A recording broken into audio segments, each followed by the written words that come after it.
Hope you're doing fine wherever you're. Today, we'll get introduced to the exciting world of the ACCA paper corporate and business law, global, Lw-Glo, exploring the dynamic intersection of business, politics, and law. I'm your tutor from Transcal Business School, and I'm here to guide you through this enriching journey. Let's jump right into our objectives for the week. Lesson objectives. By the end of the week, students should be able to A. Appreciate the paper Lw-Glo's purpose, syllabus, and exam structure. B. Explain the interrelationship of economic and political and legal systems. C. Explain the doctrine of the separation of powers and its impact on the legal system. D. Explain the distinction between criminal and civil law. E. Outline the operation of the following legal systems. I. Common law. 2. Civil law. 3. Sharia law. The corporate and business law, global, paper prepares students in having an understanding of the general legal framework within which international business takes place. However, further specialist legal advice should be considered where necessary. The syllabus is assessed by a 2-hour computer-based examination. The examination consists of Section A. 25 by 2 mark objective test questions 50%. 20 by 1 mark objective test questions 20%. Section B.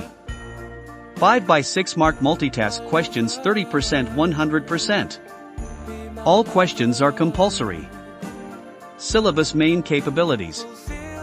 On successful completion of this exam, candidates should be able to identify the essential elements of different legal systems, including the main sources of law, the relationship between the different branches of a state's constitution, and the need for international legal regulation, and explain the roles of international organizations in the promotion and regulation of international trade, and the role of international arbitration as an alternative to court adjudication. B. Recognize and apply the appropriate legal rules applicable under the United Nations Convention on Contracts for the International Sale of Goods, and explain the various ways in which international business transactions can be funded. C. Recognize different types of international business forms. D. Distinguish between the alternative forms and constitutions of business organizations. E. Recognize and compare types of capital and the financing of companies. F. Describe and explain how companies are managed, administered, and regulated. G. Recognize the legal implications relating to insolvency law. H. Demonstrate an understanding of corporate fraudulent and criminal behavior. Now this week's business. The concept of global law. Law is a global concept. It is the enforceable body of rules that govern any society. Positive law, or national law, is the body of law imposed by the state. Conflicts of laws. Conflict of laws occur when people from different legal jurisdictions trade with each other and their respective legal rules conflict.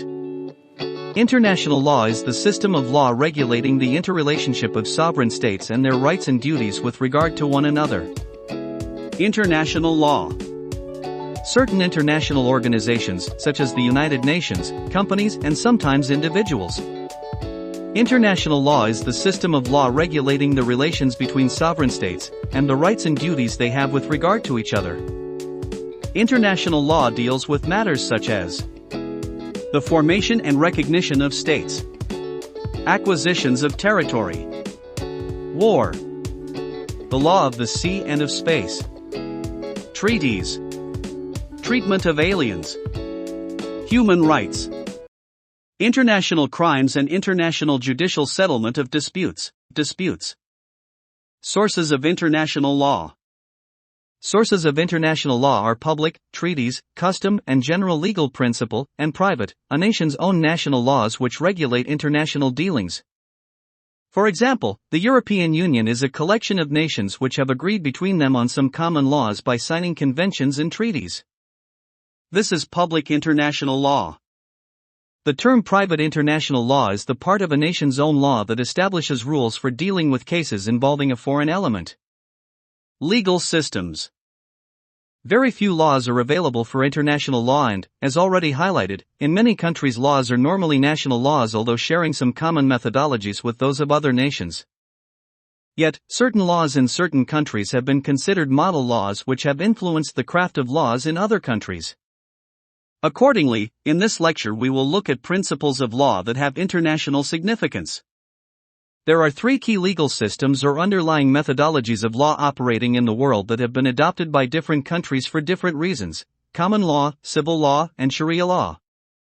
Civil law, sometimes called private law, has the aim of settling disputes between individuals. No concept of punishment. Objective is to compensate the wronged party. Need to prove on the balance of probability. Sued in court. If liable, then compensation payable plaintiff and defendant.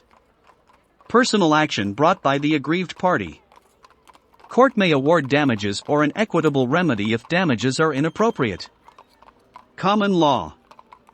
Empire and Commonwealth countries, notably, for our purposes, the United States.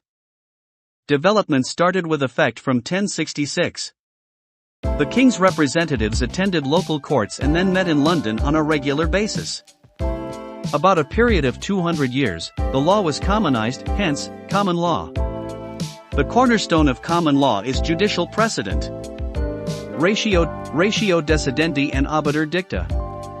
With commonization came recognition of deficiencies. Highlighted the need for alternative remedies, equity. Common law remedy is damages, a monetary award. Common law courts were separate from court of equity until the late 19th century. Sharia law. Sharia law is significantly different from both common and civil law systems. It is a legal system bound up in the religion of Islam, which makes it different in both purpose and practice. It has influence in many Islamic countries worldwide, and has been adopted as a comprehensive legal system in some. Sharia, a way to a watering place. Quran, primary source of Sharia law.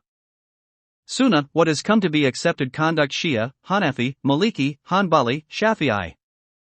The five schools of law. They provide further details/interpretation of acceptable conduct and application of the law. A Sharia judge may refer to these secondary schools to determine how to apply the law. Al-Jithad, methods of interpreting the law. Taqlid, the belief that no further interpretation is required. Ijma, one of two methods of interpretation open to a judge who is not a follower of the taqlid thinking. Ijma is a consensus of opinion of legal scholars or judges. Qiyas, the Sharia equivalent of judicial precedent. Situation, involves the comparison of two similar situations and the application of accepted law in the first. Equity law. Grew from the recognition of deficiencies of common law. If a monetary award of damages was not appropriate, there was nothing else to offer in 14th century, Iquitas. Chancellor's Court. Early 17th century, Earl of Oxford's case. Equity shall prevail. Confirmed by 1873, 1875 Judicature Acts. Main remedies. Specific performance. A contractual remedy in which the court orders a party to actually perform its promise as closely as possible, because monetary damages are somehow inadequate to fix the harm. Most commonly ordered in cases involving real property and rare chattels, e.g. movables like animals and money. Injunction. A judicial order restraining a person from beginning or continuing an action threatening or invading the legal right of another, or compelling a person to carry out a certain act, e.g. to make restitution to an injured party. Rescission.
to prove beyond reasonable doubt, police decide whether to prosecute.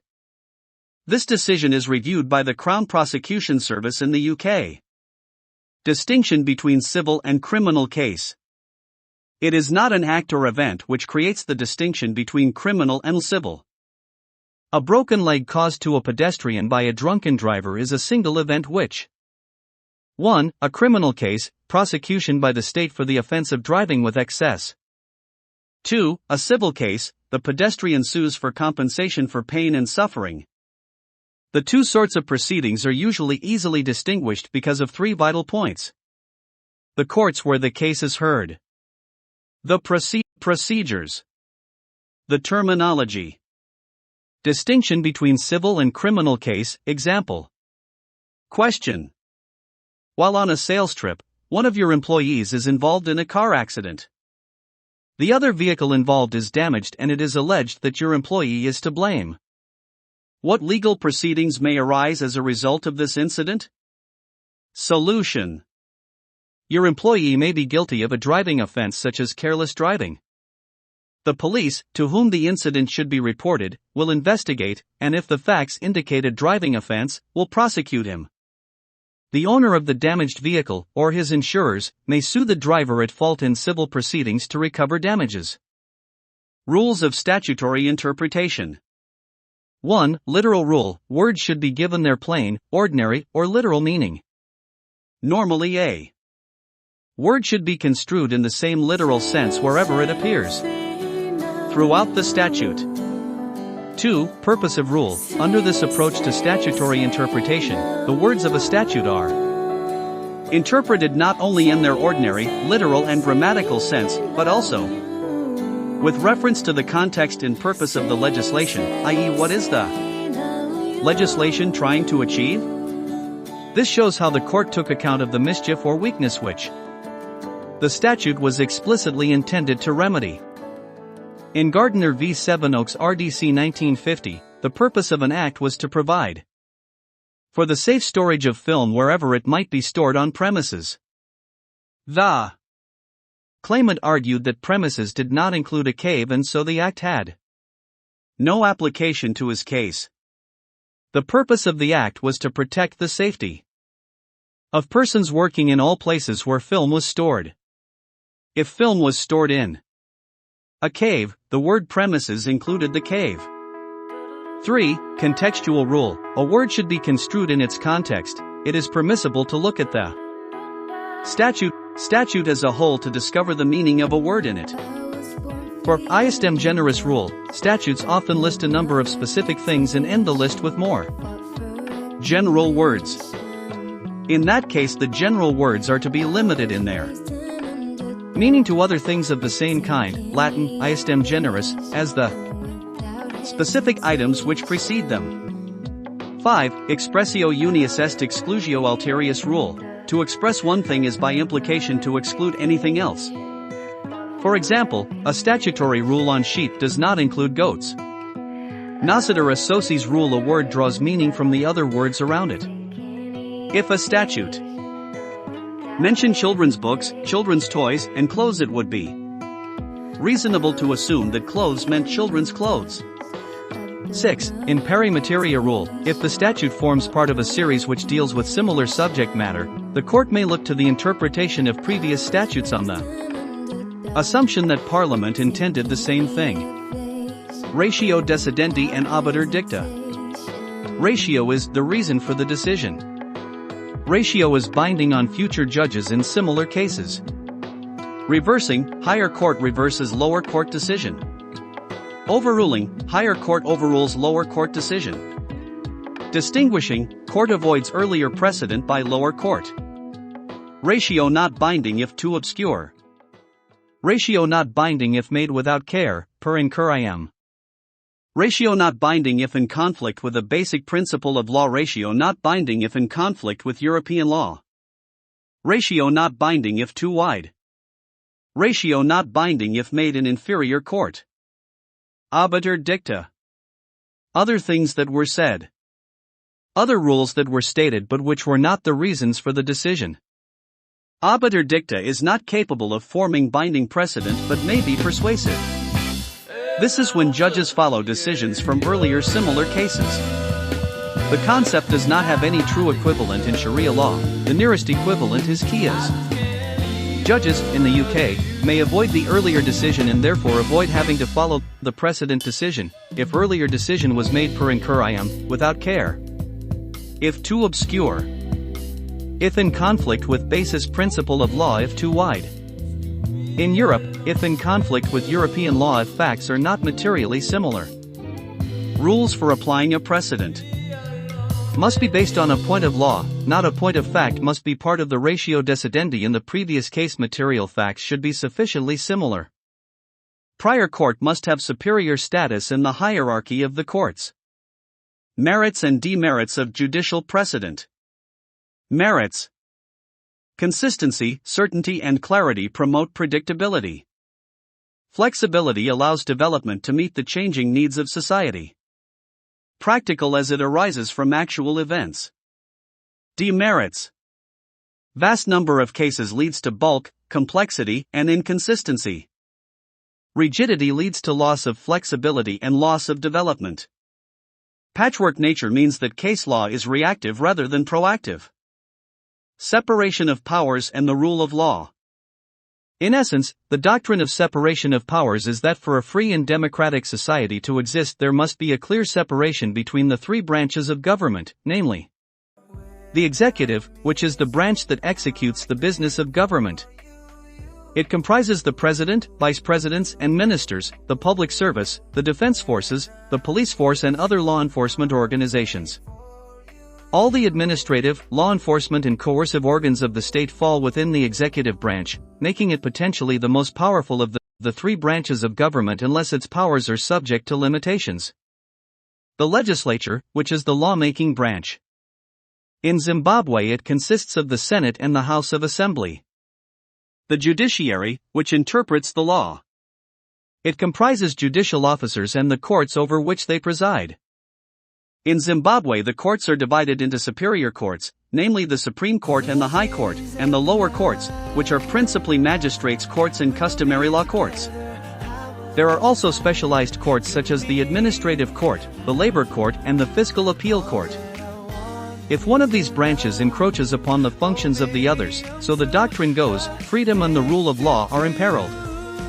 If, for example, the executive, i.e. the president or a minister, makes laws and enforces them, then we no longer have the rule of law but rule by a man or woman, and the governmental system will tend towards autocracy and tyranny. In short, the doctrine states that liberty and human rights can flourish only where each branch sticks to its proper role. Political systems influence legal systems. There may be a democracy or a dictatorship, which generally influences the nature of the rule of law in the nation. In democratic systems there is usually separation of powers between the head of state, the executive, the legislature, and the judiciary, whereas in dictatorial systems some or all of these powers may be combined so that one person or party has total power. Rule of law reflects the situation which exists when members of a society abide/obey a set of rules governing behavior. Separation of powers. The process of making laws is separated into three distinct areas. The legislature, an elected body which decides which laws need to be passed to satisfy the nation's wishes, for example, health, defense. The executive, an elected body which makes the decisions which put the law into action, for example in the UK, the elected government. The judiciary, a non-elected body which rules on disputes about law. These disputes may be between government and individuals, criminal law, or between individual and individual, civil law. The effects of economics and political systems on legal systems. Business activity takes place within a particular economic, political and legal context, and each of these areas will affect each other to an extent. The economic and political context of each nation is not the same, although many groups of nations are similar, and therefore nations' legal systems vary considerably from one another. The differences between the nations, in terms of economics, politics and, most importantly for this syllabus, law, can present problems for international trade.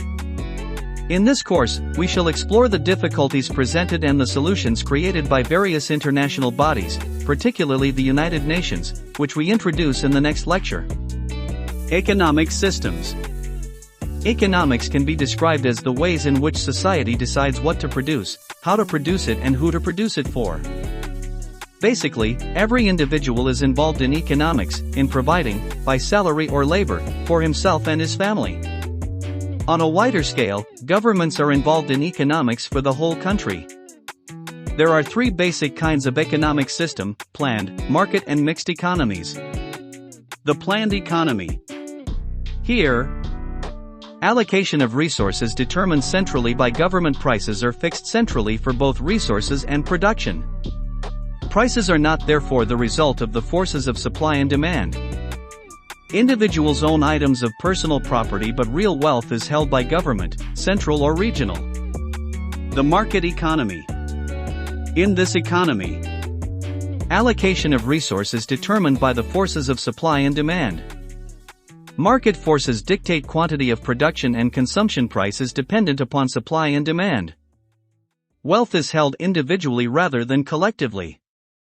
Fundamentally, a market economy exists where the decisions and choices about resource allocation are left to market forces of supply and demand, and the workings of the price mechanism.